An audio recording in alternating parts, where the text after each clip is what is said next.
Shalom, saudara-saudaraku yang terkasih. Ya puji Tuhan, kita terus boleh mendengar dan mendengar lagi good news, kabar baik.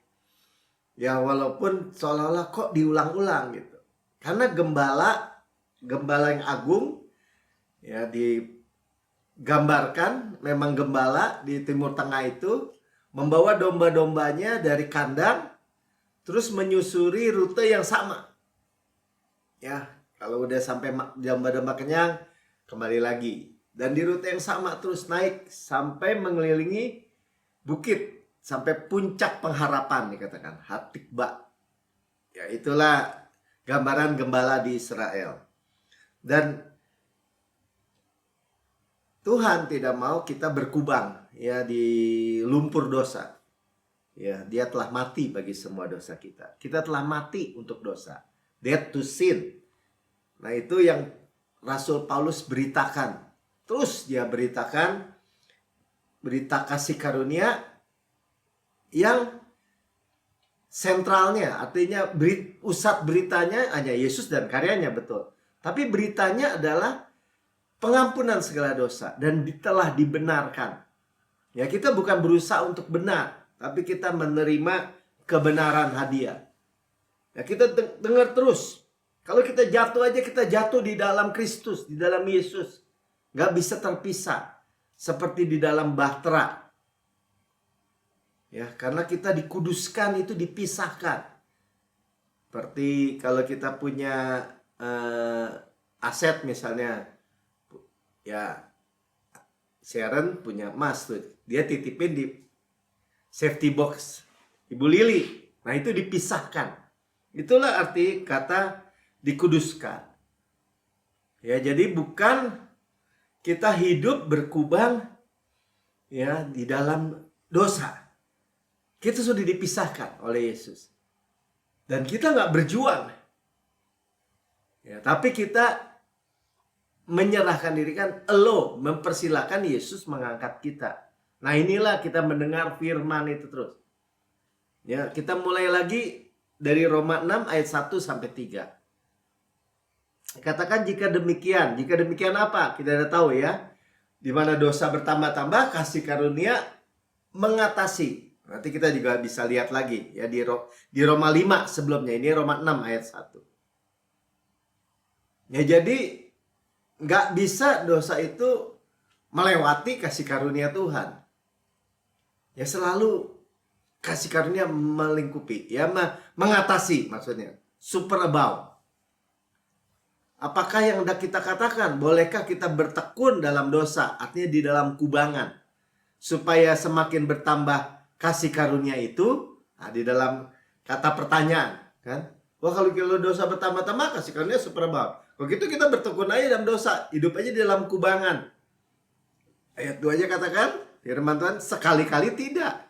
Nah, kenapa bisa tidak? Bukankah kita telah mati bagi dosa? Nah, kita percaya. Jadi bukan ya kepercayaan orang Kristen kebanyakan percaya gini. Dead to sin itu di terjemahan kita menyalibkan lagi kayak berkali-kali gitu. Tapi ini katanya telah mati bagi dosa. Past tense ya, telah selesai. Once and for all, sekali dan untuk selama-lamanya. Nah, pertanyaannya gini, bagaimana kita masih dapat hidup di dalamnya? Artinya kita sudah beda tempat. Tadinya tawanan dosa, mati, tawanan dosa, sekarang tawanan kebenaran, iman. Kebenaran iman. Nah, itu dulu kita mulai start ya. Tapi kita akan dalami lagi sampai kita benar-benar menyadari ya. Bahwa kita bukan nggak perlu. Kalau kita mau hidup bebas dari dosa, merdeka dari dosa, tidak berkubang di bawah dosa, tidak hidup pecundang, kita tidak biarkan rasa bersalah itu bercokol dalam kehidupan kita. Nah, ini nggak mudah ya bagi Rasul Paulus menceritakan ini di Roma ini, bagaimana dunia itu menentang yang kayak gini. Makanya dibilang sesat-sesat kan. Hyper grace, sesat gitu. Karena tidak mengerti sebenarnya. Nah, kita coba mengikuti lagi, makan rumput hijau lagi.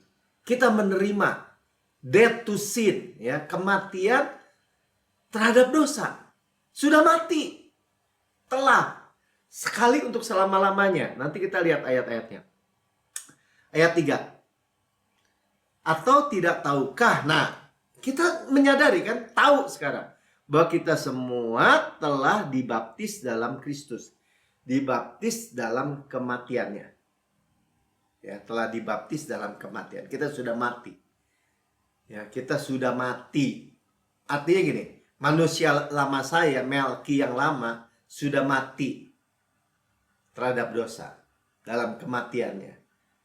Nah, manusia yang baru, ciptaan baru, kita udah bicara tentang ciptaan Yesus yang baru, sabat penebusan, kita sudah ditebus, ciptaan baru, dalam hidup yang tidak ada urusan lagi sama dosa. Jadi nggak ada isu dosa dengan Tuhan. Kalau gagal gimana? Di dalam Kristus, tetap. Nah, itu nggak membuat orang menjadi berkubang, saudara. Itu hebatnya, ya, solusi luar biasa dari Tuhan. Ya, tadi Pastor Prince sampaikan suatu ketika di mobil anaknya bertanya, bisa nggak Tuhan bilang buat batu yang begitu besar sehingga dia tidak bisa angkat? Dia itu juga sering dengar, ya, suka ada pertanyaan-pertanyaan so pinter yang kayak gitu. Tuhan omniscience, ya, maha hadir, omnipotent, maha kuasa, all powerful. Ya, jadi kalau cuma lihat sisi maha kuasanya, nah itu pertanyaan itu muncul. Tapi juga dia melampaui ruang dan waktu. Nah, jadi memang pertanyaannya salah. Kalau saya sih jawabnya gitu aja. Ada pertanyaan sih, emang pertanyaan, tapi jangan pertanyaan salah. Ya, Tuhan tidak mungkin berdusta. Kalau dia bilang, dia katakan dosa dan pelanggaran kamu, I remember no more, aku tidak mungkin pernah ingat lagi. Dia nggak mungkin berdusta. Dia tidak mungkin berdusta. Dia nggak kejar dosa, nggak memburu dosa, nggak bawa pentungan, mengejar-ngejar kesalahan atau kejatuhan atau kegagalan. Nah, sebaliknya orang yang hidup di dalam kesalahan masa lalu karena gagal, memang karena real gagal, benar-benar jatuh, benar-benar gagal, benar-benar kebodohan mungkin. Tapi kalau itu dihidupkan dalam dirinya menjadi conscious atau kesadaran dosa, hati nuraninya tuh nggak sempurna, kesadaran dosa, guilt, rasa bersalah, penyesalan, rasa bersalah. Nanti dari ayat-ayat ini kita akan melihat justru itulah yang membangkitkan dosa yang baru. Jadi kalau orang bilang kenapa jatuh-jatuh lagi, ada orang bilang ini, ya gue udah begini, hidup gue lahir begini, seolah-olah dia membilang, ya lu beda sama gue tuh memang udah begini sehingga harus hidup dengan kecanduan atau kesalahan itu terus-menerus. Nah, itu sebenarnya karena akarnya tadi, rasa bersalahnya itu belum ditebus, saudara. Nah, ini yang menjadi sulit karena nggak cocok dengan sistem dunia. Ya, kita udah sering dengar bahwa kalau sistem dunia itu dia mesti tahu dia salah. Dia mesti tahu dia berdosa, dia bersalah. Dia kalau perlu digoblok-goblokin terus, dibodoh-bodohin, diingetin terus setiap kali, setiap waktu. Supaya dia benar-benar bertobat, kata orang dunia. Tuhan sebaliknya, saudara. Nah, ini God cannot lie. Ya, untuk hal ini. Ya. Nah, yang pertama kita mesti lihat bahwa Yesus itu datang, ya, Yesus itu kan gini. Dapatkah Yesus berdosa gitu? Pertanyaan gitu. Dapatkah Yesus berdosa? Gak bisa, saudara. No. Karena Tuhan itu memang dicobai. Ya, tapi dia dikatakan tidak mengenal dosa. Kalau dia tidak berbuat dosa udah pasti. Tidak mengenal dosa, dosa tidak ada dalam dirinya. Ya, kalau Rasul Paulus bilang dia tidak mengenal dosa. Kalau di kisah Petrus dibilang dia tidak berbuat dosa. Kita tahu Petrus kan action. Ya, di Yohanes dosa nggak ada dalam dirinya. Nah itu jadi nggak ada potensi dosa. Artinya maksudnya gini, kalau orang dites, dicoba, bohong, dicoba, kan Tuhan Yesus juga dicobai di padang gurun. Berarti dia bisa dosa tuh sebenarnya. Cuman dia mau dosa, tapi dia tahan gitu misalnya. Bukan begitu, sudah. Atau dia berhadapan sama orang Farisi. Sebenarnya udah kesal banget gitu. Udah mau ditonjok sama Yesus, tapi dia nggak tonjok gitu. Tapi dalam hatinya dia udah mau tonjok. Nggak begitu juga. Nah itulah makanya luar biasanya kita mengertinya kebenarannya. Tapi dia jadi dosa, ditimpa dosa-dosa kita. Menanggung semua dosa kita. Penghukuman, kutuk semua. Diserap habis di kayu salib. Coba kita lihat dalam Ibrani 4 ayat 15. Sebab imam besar yang kita punya, Yesus ya, bukanlah imam besar yang tidak dapat turut merasakan kelemahan-kelemahan kita. Nah ini seringkali diartikan, oh dia juga berjuang nih soal dosa seksual misalnya, atau dosa perzinahan, percabulan gitu. Enggak begitu, saudara. Ya, sebaliknya, ia telah sama dengan kita, telah dicobai, hanya tidak berbuat dosa. Dia tidak berbuat dosa. Udah pasti ya, ayat dia merasakan manusia itu sebagai manusia ya, Ibrani 2 ayat 14. Karena anak-anak itu adalah anak-anak dari darah dan daging, maka ia juga menjadi sama dengan mereka dan mendapat bagian dalam keadaan mereka manusia. Ya, supaya oleh kematiannya ia memusnahkan dia, yaitu iblis yang berkuasa atas maut. Ya, ini bahasa Inggrisnya bilang in the likeness ya of sinful flesh. Jadi bukan di dalam ya, jadi tidak dikuasai. Ya. Nah, ini Yesus itu gambarannya seperti ini kalau begitu. Saya bawa emas murni di belakang tangan saya kayak gini. Ini saya punya emas nih, murni 100%. Oh, nggak percaya orang. Saya mau tes, boleh dites. Tapi bukan dites itu ada kemungkinan bahwa dia itu tidak murni. Dia murni 100%. Jadi dites seperti itu. Tidak bisa ada cacat celah. Ketika dibakar, dites, murni 100%. Benar. Ya, itu membuat Yesus itu juga tadi ya nggak bisa cannot lie itu nggak punya variasi gitu. Dia murni, dia kasih. Nah itu penebusan kita, saudara. Ya, dia makanya disebutnya dalam Yakobus 1 ayat 13. Apabila seorang dicobai, janganlah ia berkata pencobaan ini datang dari Allah. Nah ini sebenarnya juga banyak orang Kristen ngomongin gitu.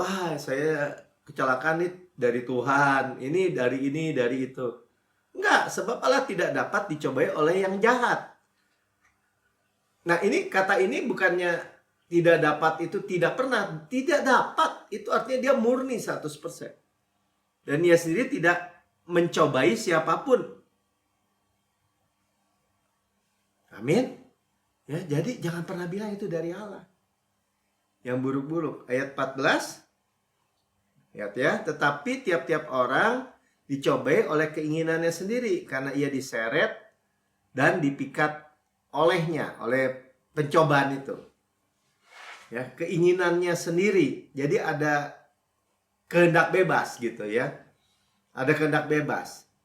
Jadi kalau orang menepis perlindungan Tuhan dan dia celaka, Tuhan nggak bisa maksa gitu, maksa masukin gitu dalam perlindungannya, nggak bisa, nggak mau gitu.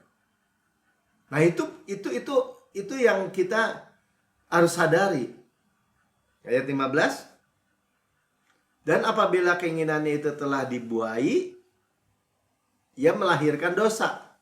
Apabila dosa itu sudah matang, ia melahirkan maut.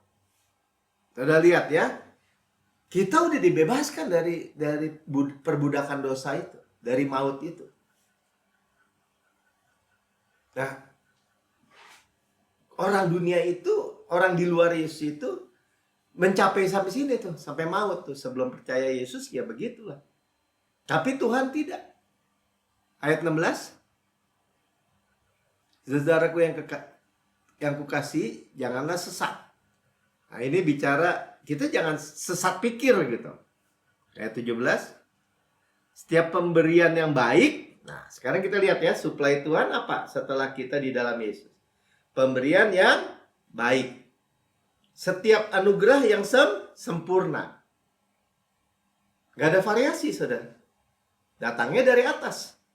Diturunkan dari Bapa segala terang. Gak ada kegelapan sedikit pun.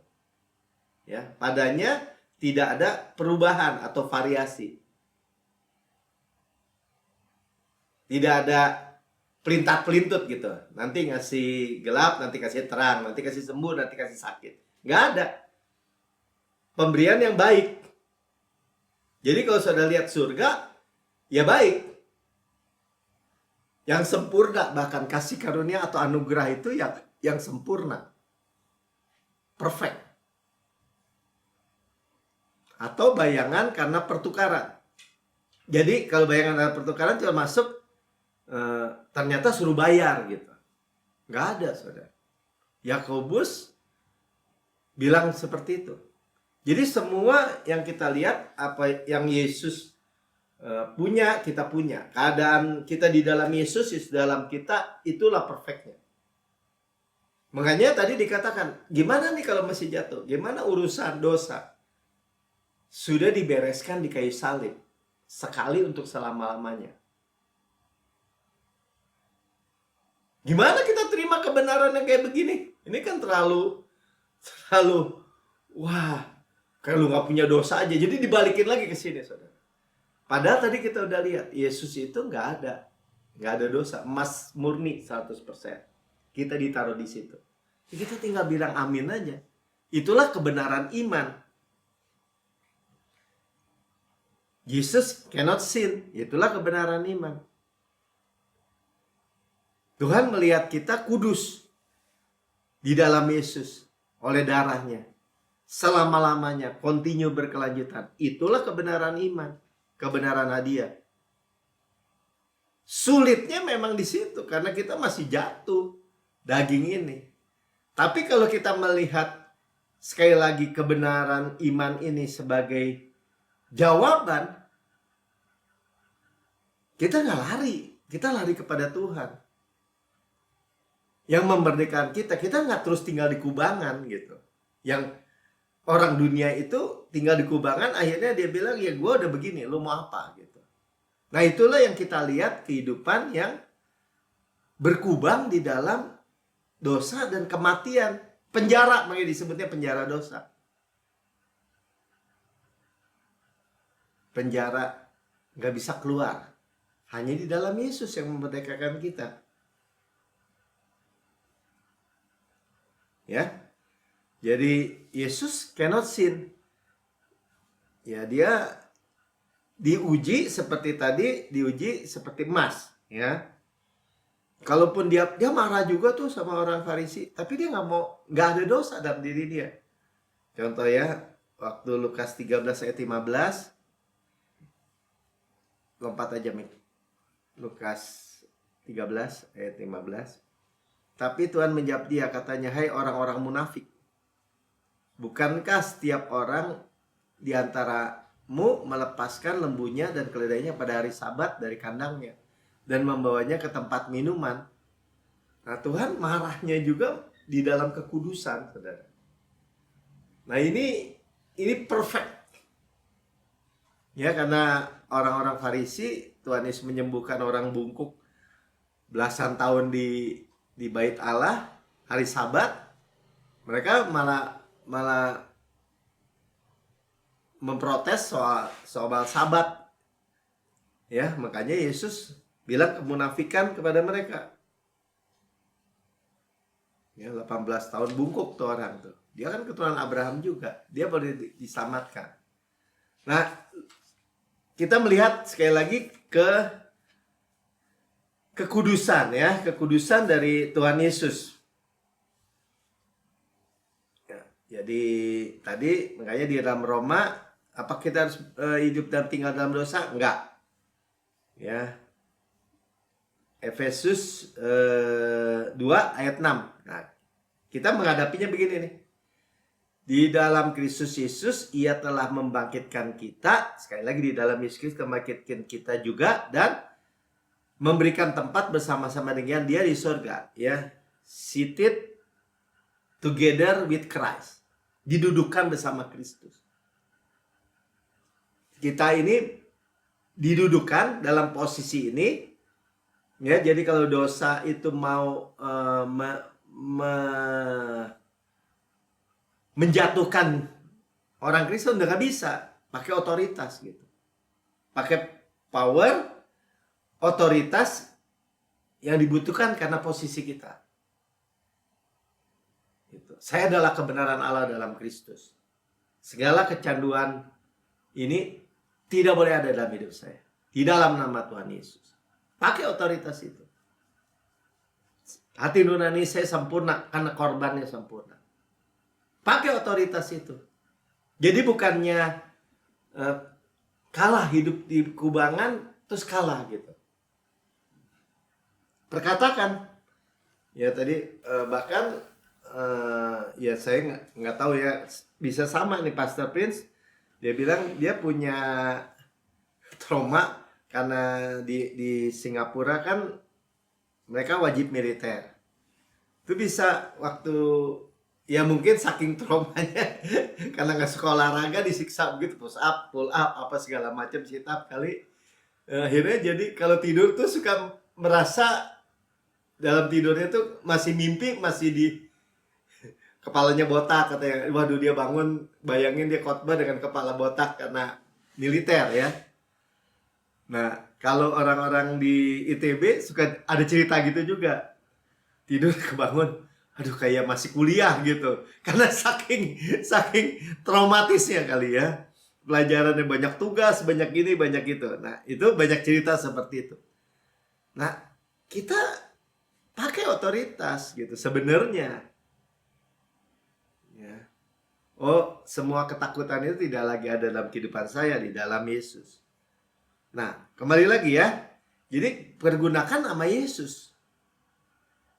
Ya. Kita domba yang nggak comfortable, nggak nyaman itu di dalam lumpur gitu. Ya, dengan berdarah-darah di lumpur itu domba nggak nyaman. Nah, tapi dikeluarin. Ya, keluar di dalam dari lumpur itu hari-hari yang penuh bahagia. Ya. Jadi death to sin itu seperti itu. Kita lanjut aja dari Roma 6 itu tadi ya. Roma 6 ayat 7-nya sekarang coba. Kita lanjutkan lagi Roma ini tentang sebab siapa yang telah mati, ia telah bebas dari dosa. Ya. Death to sin. Nah, ini terimanya sekali lagi sama seperti di kebenaran hadiah itu. Saya telah mati. Ya. Telah mati seperti Rasul bilang, saya telah disalib bersama Kristus. Itu bukannya terus-menerus, wah, kita harus mati tiap hari, kita harus disalibkan tiap hari, bukan. Menerima yang sudah sekali untuk selama-lamanya. Karena bukan pekerjaan lagi gitu. Tapi pekerjaan yang sudah selesai. Ayat 7, ayat 8. Jadi jika kita telah mati dengan Kristus, ya, telah mati, kita percaya. Nah, ini hasil percaya semua. Bahwa kita hidup juga dengan Dia. Nah, tadi hidup yang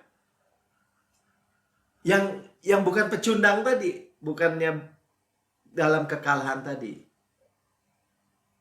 Itu cuma diterima dengan iman. Sekalipun masih gagal, Pak. Iya, sekalipun. Sekalipun. Karena itu manusia lama kita sudah mati. Kita kan belum di dalam tubuh kemuliaan, kan? Yang tubuh kemuliaan yang tadi tuh, yang tubuh Yesus, yang nggak ada dosa di dalam diri dia. Tapi kita masih dalam tubuh fana ini. Tapi kita percaya, dibilang. Percaya. Ayat 9. Demikianlah hendaknya kami 9. Karena kita tahu bahwa Kristus sesudah ia bangkit dari antara orang mati, tidak mati lagi. Maut tidak berkuasa lagi atas dia. Tadi kita lihat, ya. Maut tidak berkuasa lagi atas Yesus, dan kita di dalam Yesus sudah bangkit. Itu iman aja gitu, saudara. Makanya kita hanya kasih karunia nih. Sebenarnya yang kita baca, ya, nanti kita terusin Roma 6 ini, ya, hanya kasih karunia itu antidot atau obat penawar dosanya ini sebenarnya. Karena nggak ada yang lain. Yang lain itu udah di penjara dosa. Penjara dosa dan mati. Kalau kita mau tidak berkuasa lagi. Dua prisoner, dua tawanan ini, tawanan dosa atau tawanan kebenaran. Coba kita terusin, ya, 10. Sebab kematiannya adalah kematian terhadap dosa. Diulang-ulang nih, ya. Death to sin. Makanya sengat maut adalah dosa. Kuasa dosa adalah hukum Taurat. Tapi sengat maut adalah dosa. Saudara nggak bisa percayanya tuh nanggung gitu. Nah, ini kan dibilang, ya, kematiannya death terhadap dosa, to sins once and for all. Jadi itulah sebabnya kita nggak mati tiap hari untuk dosa. Itu kesadaran dosa jadinya. Disalibkan, berjuang disalibkan. Nggak begitu. Kalau itu masih di tempat itu dan berjuang gitu. Kalau ini menerima kebenaran dia. Kita terima aja. Saya sudah mati bersama Kristus. Supaya lagi salah, sekalipun. Saya adalah kebenaran Allah dalam Kristus. Lagi gagal, sekalipun. Dan kehidupannya adalah kehidupan bagi Allah. Ini supply-nya, kehidupan. Ya, dengan bercanda saya suka bilang, kalau saya masih suka dosa, ya jangan terima kasih karunia, karena kamu akan hidup bagi Allah. Nah, itulah penciptaan baru seperti itu. Diciptakan sempurna baru di dalam Kristus. Jangan tanya gimananya lagi, saudara. Ya, pokoknya once and for all, death to sins. Sekali untuk selama-lamanya kematian terhadap dosa. Nggak ada urusan. Amin. Ya, ini hanya bisa diaminkan, nggak bisa diusahakan, saudara. Nggak bisa diperjuangkan. Mati untuk dosa, nggak bisa. Ya, karena Kristus yang kerjakan. Ayat 11. Demikianlah hendaknya kamu memandangnya. Jadi ini dibalik lagi nih. Jadi kita mandangnya gimana dong? Bahwa kamu telah mati bagi dosa. Gitu. Tapi kamu hidup bagi Allah dalam Kristus Yesus. Nah, itulah hidup berserah itu tadi. Ya, di dalam Kristus. Hidup dalam belief tadi, kepercayaan. Ya. Terus. Ya, hidup eh, telah mati. Ya, jadi telah itu past tense ya. Galatia 2 ayat 19 coba. Sebab kita telah mati oleh hukum Taurat untuk hukum Taurat. Kapan? Ya waktu Yesus. Supaya kami hidup untuk Allah. Nah, ini cuma bisa dipercaya, diterima. Jangan mau diseret lagi ke situ gitu. Ya walaupun dunia atau agama itu akan mengejar ke situ soalnya. Ya. Mengejar rasa bersalah, mengejar kalau salah dihukum. Rasul Paulus dalam kitab Galatia bilang ini, aku telah disalibkan dengan Kristus. Sekali lagi katanya telah gitu. Telah, past tense. Sudah. Nah itu sekali lagi ya, tadi kan kita bilang bahwa Tuhan itu bukan hanya maha kuasa, tapi maha hadir, artinya dia kekal gitu. Omniscience. 20. Aku telah disalib sama Kristus. Namun kan aku hidup nih, bukan aku lagi sendiri yang hidup. Ya akui aja, terima aja. Melainkan Kristus yang hidup dalam aku. Terus aja. Dan hidupku yang kuhidupi sekarang dalam daging. Nah balik lagi ya. Ini kan ada daging tapi ya. Adalah hidup oleh iman. Dalam anak Allah yang telah mengasihi aku dan menyerahkan dirinya untuk aku. Hidup oleh iman aja. Saya adalah kebenaran Allah dalam Kristus. Continue berkelanjutan. Hati nurani saya sempurna karena korbannya sempurna. Terus menerus berkelanjutan. Tanpa kait-kaitkan lagi dengan kegagalan kita bahkan. Wah gimana orang bisa bertobat Pak kalau kayak begitu? Gimana orang bisa berubah? Dia tahu salah juga enggak, ya dinikmati aja dong. Ya karena kalau dia tidak terima Yesus, kalau dia nggak terima kasih karunia, ya begitu memang putar-putarannya. Jadi sulit emang di sini. Kalau orang nggak mau terima kebenaran ini secara rendah hati, pasti perputaran di situ. Saya sudah mati dalam terhadap dosa. Ya, kan kita sering dengar kesaksian atau praise report. Bahkan beberapa orang di dalam kecanduannya, entah pornografi, entah narkoba, ya, soalnya bukan, sekali lagi ini bukan soal menghina Tuhan, bukan, tapi percaya Tuhan. Dia sambil narkoba nih gitu, dia bilang ini, saya adalah kebenaran dalam Kristus. Wah munafik dong begitu. Itu bukan munafik. Ya itu kebenaran yang Tuhan Yesus kerjakan itu sebagai kita untuk kita. Implikasinya apa? Implikasinya dosa tidak berkuasa lagi dalam hidup. Implikasinya itu yang sulit dibayangkan oleh manusia. Paradoks ya. Itu yang sulit memang. Sama lah kita juga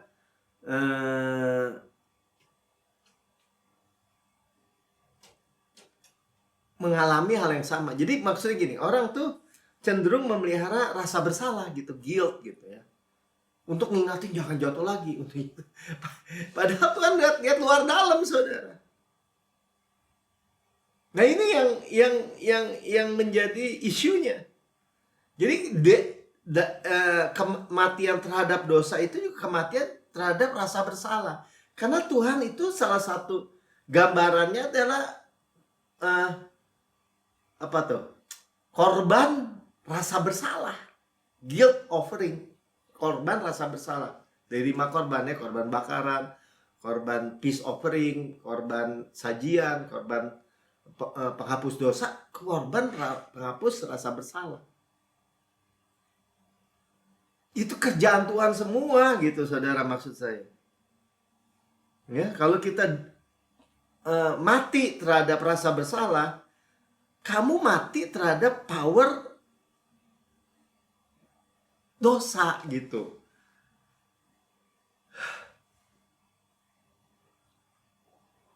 Maksudnya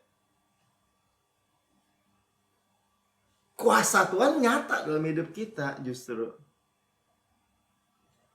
Ya, kita lanjut aja, coba kita lanjutin Roma 6 ayat 14 sekarang.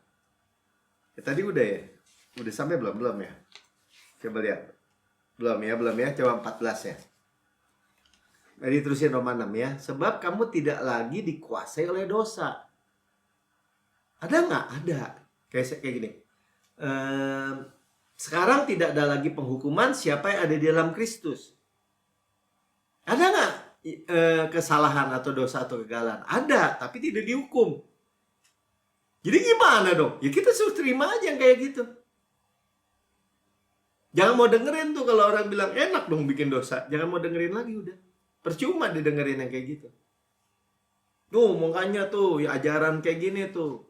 Izin berbuat dosa. Sesat nih ajaran gini. Padahal ajaran ini adalah satu-satunya antidot, obat penawar dari dosa. Buktinya apa? Ya buktinya ayat ini.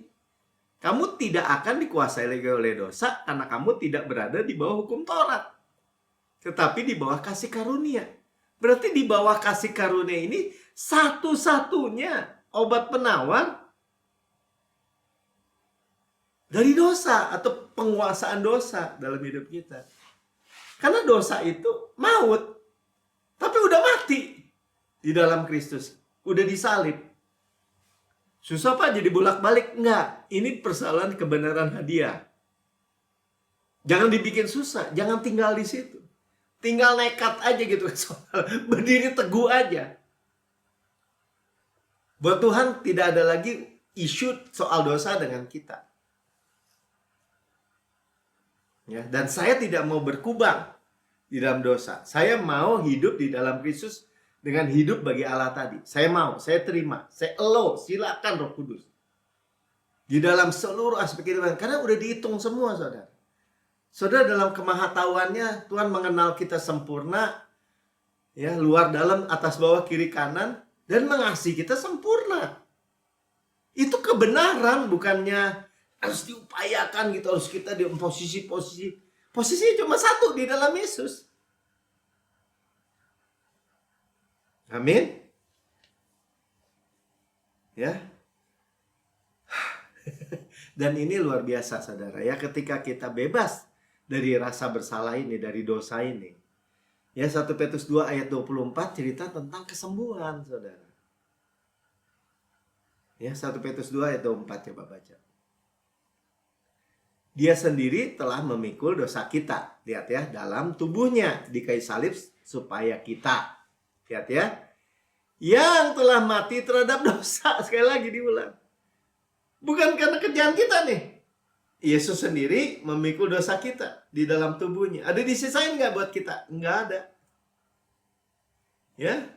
Dan ketika kita terima, kita telah mati terhadap dosa. Udah terima aja. Terima Tuhan, terima. Saya terima.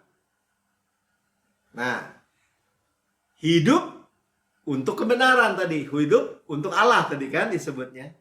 Mau, udah gitu. Saya udah ditebus. Bukan diusahakan, bukan sekali lagi ya. Ini mati terhadap dosa udah bukan apa tuh, verb gitu ya, noun gitu. Pekerja apa? Penjara dosa nih gitu. Kalau bahasa Inggrisnya bukan titik nih, titik 2. Titik 2 itu baru kita lihat related gitu ya. Titik 2, oleh bilur-bilurnya kamu telah sembuh. Sudah lihat korelasinya?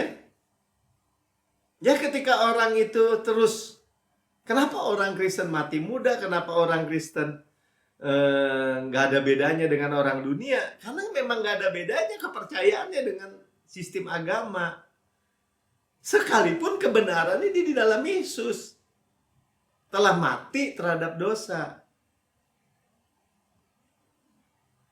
Gampangnya gini, itu lokasi gitu aja. Gampangnya ya, telah mati terhadap dosa. Berarti kita udah pindah dari penjara dosa yang mati kepada era kebenaran. Hidup. Dan hidup di dalam Yesus. Gitu, saudara. Ya, dead to sin already, sudah telah. Ya, nah, Kalau orang masih nekat gitu ya, enggak, kita orang berdosa, pokoknya bangga-banggain banget gitu kan. Kebanggaan orang kan dibilang yang kebanggaannya adalah kesukaran, kesulitan, ya semua akibat dosa, akibat kegagalan. Nah, Amsal 17 ayat 15, Saudara lihat. Membenarkan orang fasik dan mempersalahkan orang benar, kedua-duanya adalah kekejian bagi Tuhan.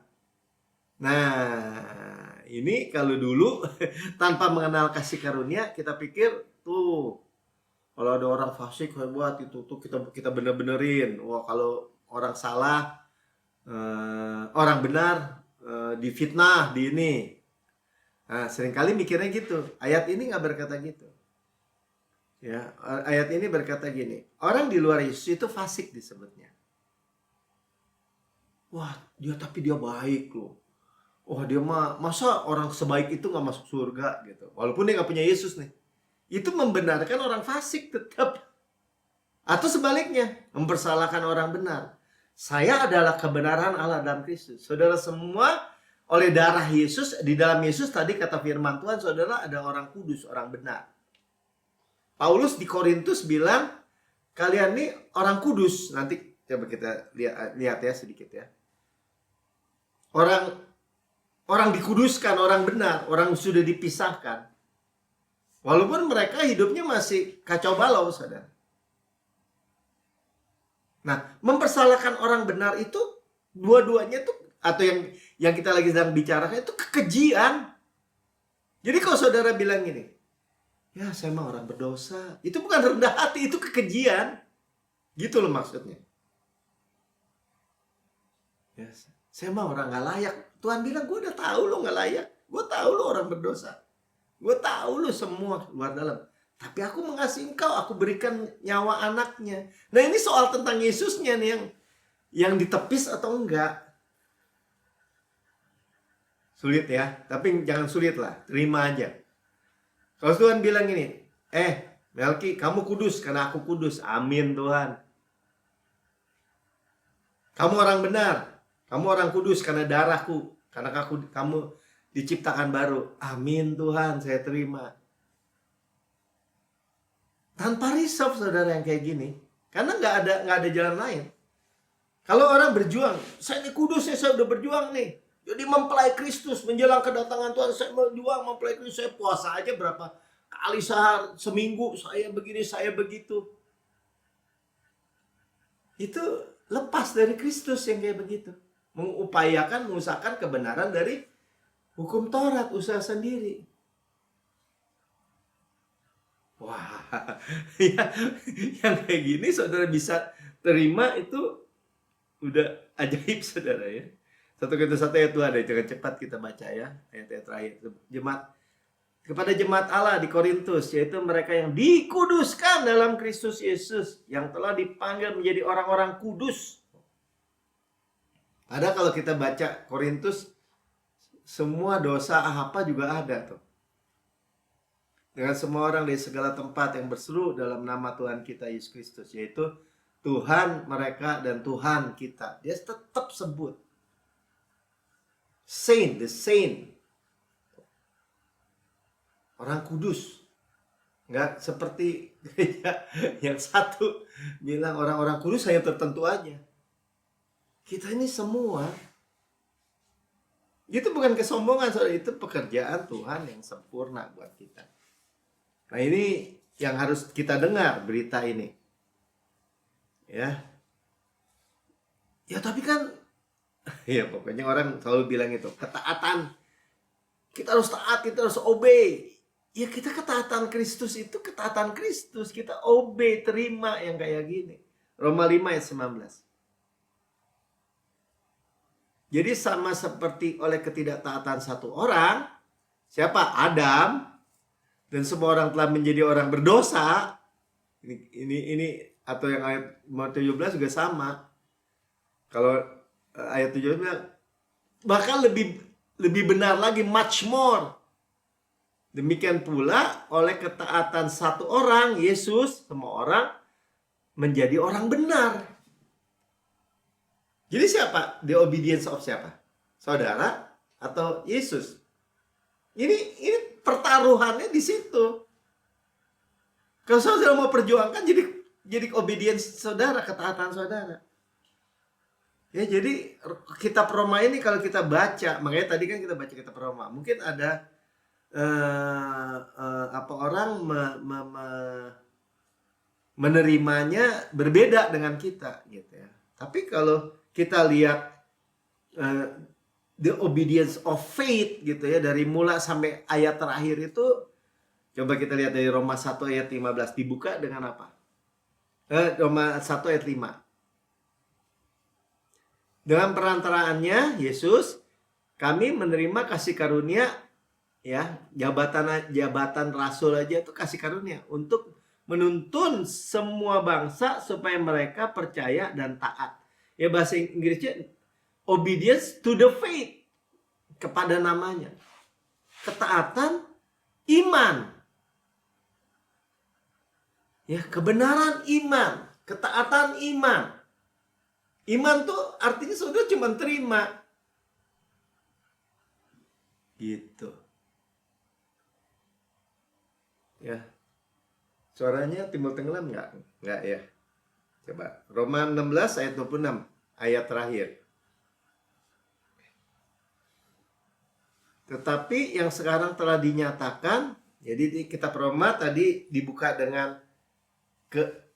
ketaatan iman, tapi yang sekarang telah dinyatakan menurut perintah Allah yang abadi, ini perintah kekal, telah diberitakan kepada oleh kitab-kitab para nabi. Jadi nabi-nabi sebenarnya sudah memberitakan tentang ini kepada segala bangsa untuk membimbing mereka kepada ketaatan iman tuh.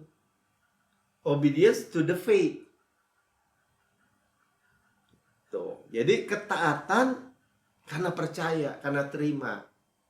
Kekudusan.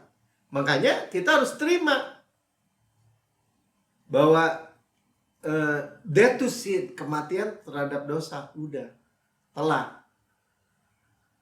Karena kalau nggak terima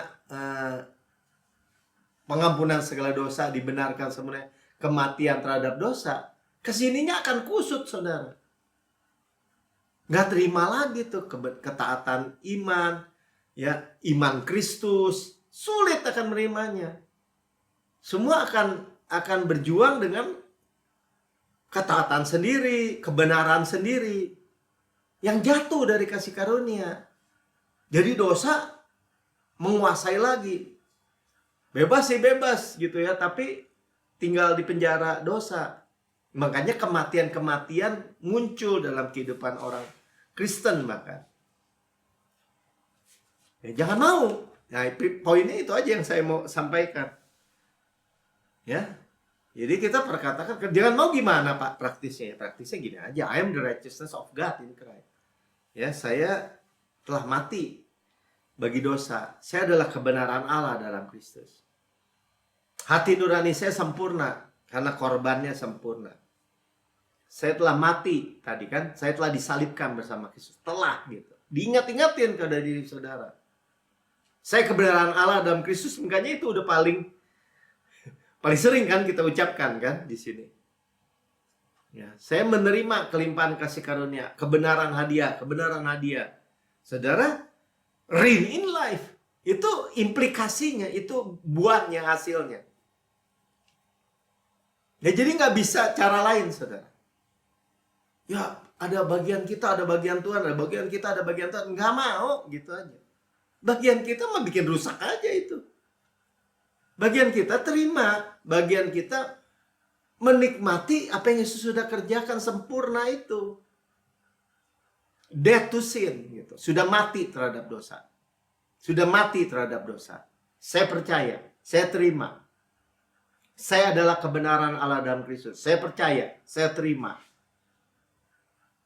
Ulang-ulang terus, saudara. Kenapa? Karena manusia itu lupa. Kenapa orang jatuh lagi? Karena, ya Pak Sambil bilang tadi, kenapa masih bisa jatuh lagi? Itu pasti ada yang masih guilt itu. Rasa bersalah itu masih diterima dalam hidup kita. Somehow ya masih ada. Tapi kita buangin aja. Nggak mau.